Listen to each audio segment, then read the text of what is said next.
အဲ့ဒီပြည်နယ်အသီးသီးမှာရှိကြတဲ့မဘာသာဆရာတော်များဥစွာပနာမှာကာရဝပြုရတယ်ဗျာဒီတော့တော်တော်များနဲ့မြို့ချစ်ဒီကိုမောင်တော်မှာအားလုံးပန်ကြပါရစေဒီကနေ့2019ခုနှစ်ဇူလိုင်လ15ရက်နေ့မေဝါဒသာသနာဆော့ရှော့ရေးမဘာသာအဖွဲ့ကြီးရဲ့စွန့်ရည်တတိကိုပြောင်မြောက်စွာပြသရမယ်နေတူးနေ့ရက်ကြီးဖြစ်ပါတယ်။ဘာကြောင့်လဲဆိုလို့ရှိရင်နိုင်ငံတော်အစိုးရကမဟာနာဆရာတော်ကြီးကိုအကြောင်းပြုပြီးတော့မဘာသာအဖွဲ့အစည်းတွေကိုဖြိုခွင်းပြီးတော့မဘာသာဆိုင်းဖို့တောင်တက်ခွင့်မရအောင်ဆိုင်းဖို့တွေကိုဖြုတ်သိမ်းဖို့သတ်မှတ်ထားတဲ့ရက်ကလာဒီကနေ့ပြည့်သွားလို့ပါပဲ။ဥပဇင်းတို့အနေနဲ့တိခတ်နိုင်တဲ့အတိုင်းတာကြော်လွန်သွားပြီလို့သတ်မှတ်ထားပါတယ်။ပထမချိန်မဘာသာမလိုအပ်ဘူးဆိုပြီးရန်ကုန်ဝန်ကြီးချုပ်စော်ကားမော်ကပြောခဲ့တုန်းကတုံ့ပြန်ဖို့စီစဉ်ခဲ့တော့လည်းပဲမဘာသာပဲတတုကျသွားနိုင်တယ်ဆိုပြီးတိခတ်ခဲ့ပါတယ်ဒုတိယအကြိမ်တရားဝဲပိတ်တဲ့အခါမှာလည်း48ပါးမစုံညီပဲစုံညီဆိုပြီးတော့တကဘာလုံးကိုမုတာဝါဒသုံးပြီးကြေညာချက်ထုတ်ခဲ့တယ်အဲ့ဒီရုံးကလည်းလုံးဝမတုံ့ပြန်ခဲ့ပါဘူးဒီကနေ့တော့မဘာသာအဖွဲ့အစည်းကိုဖြိုခွင်းရုံနဲ့မကပဲနဲ့ဆိုင်းဘုတ်တောင်ထောင်ဝင်မပေးတော့ဘူးလုံလုံကဲကဲကြီးစော်ကားမော်ကပြုတ်လာလို့ကျူဝင်ခုတ်ကျူငုတ်မကြံပုံစံမျိုးဖြတ်စည်းလာလို့ပြန်လဲပြီးတော့တိခတ်နိုင်စွမ်းမရှိတဲ့အဆင့်ကိုရောက်သွားအပေါ်ရန်ကြည့်လိုက်ရင်တော့မဘာသာဆိုင်ဘုတ်ဟာတိတ်ကြီးမားလာတာမဟုတ်ပါဘူးဒါလေးကိုဒီကနေ့ဖြုတ်ပြီးအဖြုတ်ပြလိုက်နောက်ကနေ့ပြန်တက်လဲရတာပဲဆိုတဲ့ပုံစံမျိုးနဲ့ကြံပြူတဲ့ဆရာတော်ကြီးတွေလည်းရှိပါတယ်အဲ့ဒီလိုဟန်ပြကလေးတောင်မှမဖြုတ်နိုင်ပါဘူးဘာကြောင့်လဲဆိုရင်မဘာသာဆိုင်းဘုတ်နဲ့အတူမဘာသာဆရာတော်တန်ဃာတော်တွေမြို့ချစ်ညီကိုမောင်နှတွေရဲ့တိတ်ခါတွေအမာရီတွေဩဇာတွေအရှိန်ဝါတွေဒါတွေအားလုံးပါသွားမှာဖြစ်လို့ပါပဲဒါကြောင့်အရင်တုန်းကတိခါနိုင်ခဲ့တော့လဲဒီတစ်ခါတော့တိခံဖို့မသိတော့ဘူးလို့ဆုံးဖြတ်ထားပြီမဘာသာဆိုင်ဖို့များအသက်နဲ့လဲပြီးတော့ကောက်ွယ်သွားမှာပါမဘာသာဆိုင်ဖို့ကြီးပြိုလဲသွားရင်ဘာသာသာသနာလဲပြောက်ွယ်တော့မှာမဘာသာအဖွဲ့အစည်းဖြိုခွင်းခံလိုက်ရရင်တမျိုးသားလုံးလည်းအန္တရာယ်ကြောက်ရောက်လာနိုင်ပါလေဘဝသာဆိုတာထေရဝါဒသာသနာတော်ရဲ့ခန္ဓာကြီးတစ်ခုပါဒီခန္ဓာကြီးအဖြိုခွင်းလည်းမခံနိုင်ပါဘူးအဖြတ်စီးလည်းမခံနိုင်ပါဘူးအကြအဆုံးလည်းမခံနိုင်ပါဘူးဒါကြောင့်ကိုယ်စမ်းဉာဏ်စွမ်းရှိသမျှနဲ့ထိန်သိမ်းကကွယ်ဆော့ရှော့ပါလိမ့်မယ်အလဒီဆိုရကိုပြောချင်ပါတယ်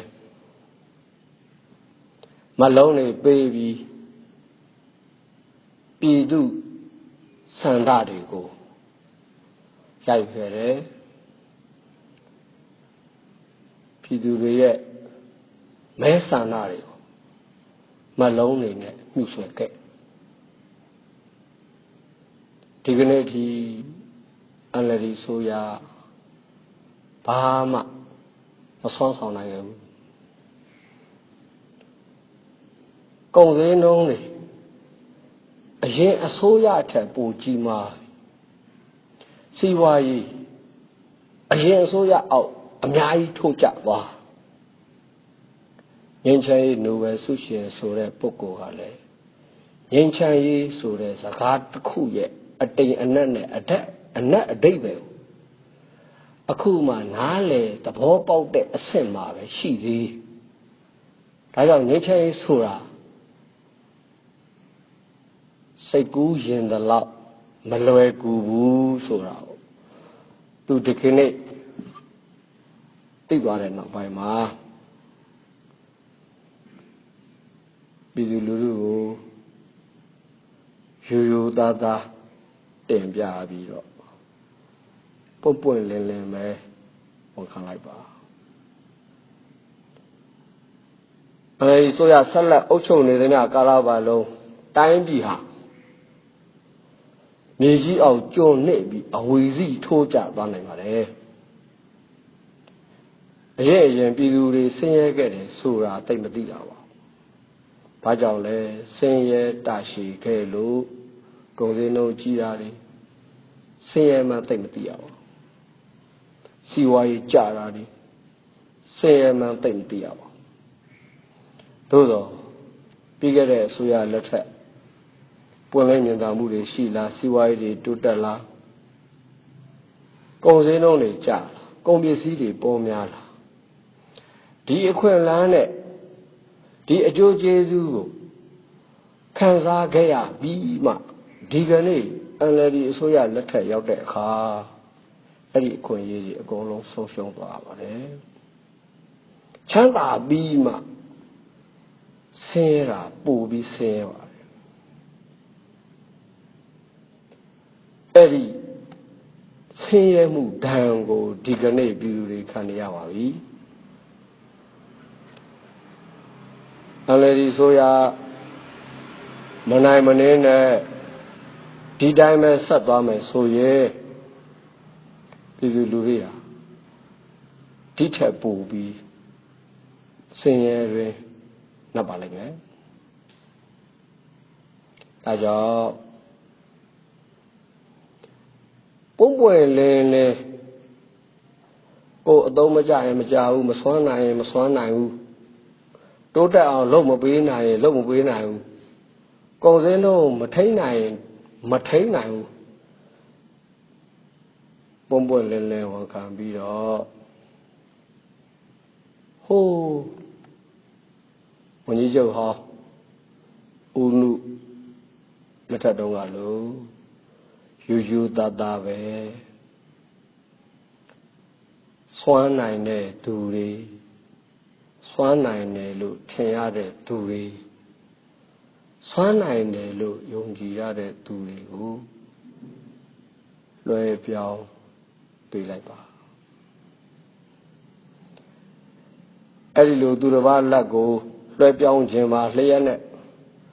ကိုအသုံးမကျတာစွမ်းရည်မရှိတာညာဖြင်းတာကိုဖုံးကွယ်ခြင်းတဲ့အနေနဲ့